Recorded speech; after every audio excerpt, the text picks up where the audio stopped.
네, 김정은 북한 국무위원장과 도널드 트럼프 미국 대통령이 잠시 후 하노이에서 재회합니다. 작년 싱가포르에서 역사적인 첫 만남을 가진 뒤 8개월 만인데요. 네, 북미 정상이 체류하고 있는 하노이에 설치된 연합뉴스 TV 오픈 스튜디오 연결해서 자세한 내용 들어보겠습니다. 임혜준 기자 전해주시죠.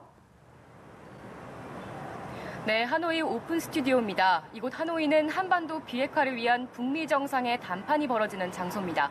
공식 정상회담은 내일로 예정돼 있지만 북미 정상의 실질적인 협상은 오늘 저녁에 시작됩니다. 하노이 호안기엠 호수 인근에 위치한 메트로폴리탄에서 김정은 북한 국무위원장과 도널드 트럼프 미국 대통령이 만찬을 함께할 예정인데요. 지금부터 약 30분 뒤에 얼굴을 마주할 예정입니다. 만찬 이전엔 단독회담도 예정돼 있는 등 첫날부터 제법 심도 있는 논의가 오갈 가능성이 제기되고 있다고 하는데요.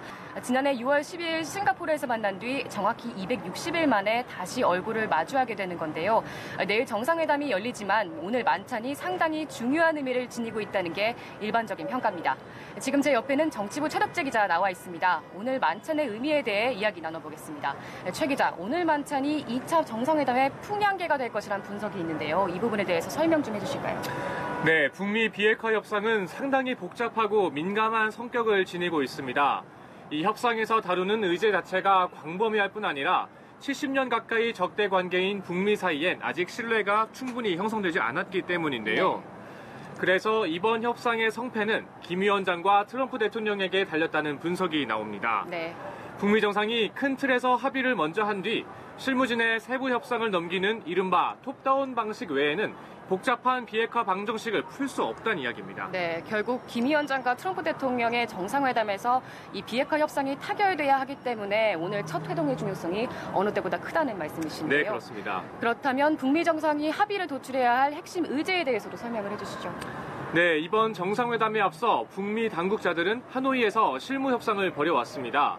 이 실무 협상을 통해서 종전선언과 연락사무소 설치, 그리고 영변 핵활동 동결에 대해 일정 부분 공감대를 형성했다는 소식이 들려오고 있는데요. 네. 두 정상은 여기에 더해 영변 핵 폐기와 대북 제재 완화 등의 의제를 추가적으로 논의할 것으로 보입니다. 이 문제가 잘 풀리느냐에 따라서 이번 2차 정상회담에서 발표될 하노이 선언이 말 그대로 빅딜이 될지 아니면 영변 핵시설 동결과 연락사무소 개소 등 초기 단계 조치만 담긴 스몰 딜에 그칠지 이 부분이 결정될 전망입니다. 네, 그런가 하면 미국 쪽 일부 언론에서 북미가 잠정적으로 이 비핵화에 대한 합의안을 도출했다는 보도가 나오고 있습니다. 이 보도 내용에 대해서도 설명 좀 해주시죠. 네, 미국 인터넷 매체인 복스의 보도인데요. 북미 실무협상팀이 잠정 합의한 내용이란 설명과 함께 익명의 소식통 3명을 인용했습니다. 네. 먼저 북한이 영변 핵시설의 핵폭탄 원료 생산을 중단하고 미국은 이에 대한 대가로 남북 경협을 위한 유엔 안보리 대북 제재 일부를 완화한다는 내용이 담겼습니다. 네. 영변 외에 또 다른 핵시설이 포함될 가능성도 언급됐는데요. 그리고 한국전쟁 종식을 상징하는 평화선언 체결에도 합의가 이뤄졌다고 이 매체는 보도했습니다. 네. 또한 잠정 합의안에는 북미 양국의 연락사무소를 각각 설립하는 계획도 포함됐습니다. 이 밖에도 북한은 미군 유해의 추가 송환에도 동의한 것으로 전해졌습니다. 네, 그 정도의 합의 내용이라면 협상이 잘 됐다고 봐야 하는 걸까요? 미국 쪽 평가는 어떤가요? 네, 일단 이 잠정 합의안을 보도한 매체는 트럼프 대통령보다는 김 위원장에게 유리한 결과라고 보도했습니다. 네, 그런 평가가 나온 그 근거는 무엇인가요?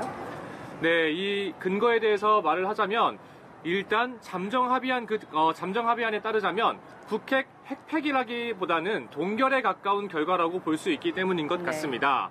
미국 정부가 지금까지 계속 주장해왔던 완전하고 검증 가능한 비핵화라는 표현을 찾아볼 수 없다는 건데요. 네. 이에 비해서 북한은 남북 경협을 위한 대북 제재 일부 완화라는 성과를 거뒀다는 것입니다. 또한 연락사무소 개설도 오랜 시간 동안 지속된 북미 간 적대 관계를 청산하고 국교 정상화를 위한 첫 단추가 될 수 있다는 점에서 북한 쪽에 좀 더 유리하다는 분석입니다. 네. 다만 아까 말씀드린 것처럼 이번 핵 협상은 북미 정상이 합의를 해야 하는 톱다운 형식으로 진행될 예정입니다. 미국 언론이 보도한 잠정 합의문은 물론 내일 회담에서 크게 달라질 가능성도 있습니다. 네, 그렇군요. 이제 잠시 후면 북미 정상이 재회해서 식사를 함께합니다. 2년 전 북한이 핵실험과 장거리 미사일 실험을 반복했을 때만 해도 북미 간 갈등은 결코 끝날 것 같지 않는 분위기였는데요. 이제 북미 정상은 친교의 시간을 함께하는 사이가 됐습니다. 지난해부터 급격한 변화가 시작된 건데요. 김 위원장의 신년사와 평창 동계올림픽 이후 남북 정상회담이 열렸고 북미 정상회담이 성사됐습니다. 꿈이 현실이 됐다는 이야기까지 나왔습니다. 그러나 미래는 아직 쓰여지지 않았습니다. 1차 회담에서 북미 정상은 완전한 비핵화와 새로운 북미 관계의 수립, 한반도 평화체제 구축이라는 목표에 합의했는데요. 이번 2차 회담에서 구체적인 조치에 대한 해답이 나올지 주목됩니다. 저희 연합뉴스TV는 오늘 밤 북미 정상의 두 번째 만남에 대한 소식을 자세하게 전해드리겠습니다. 지금까지 하노이 오픈 스튜디오였습니다.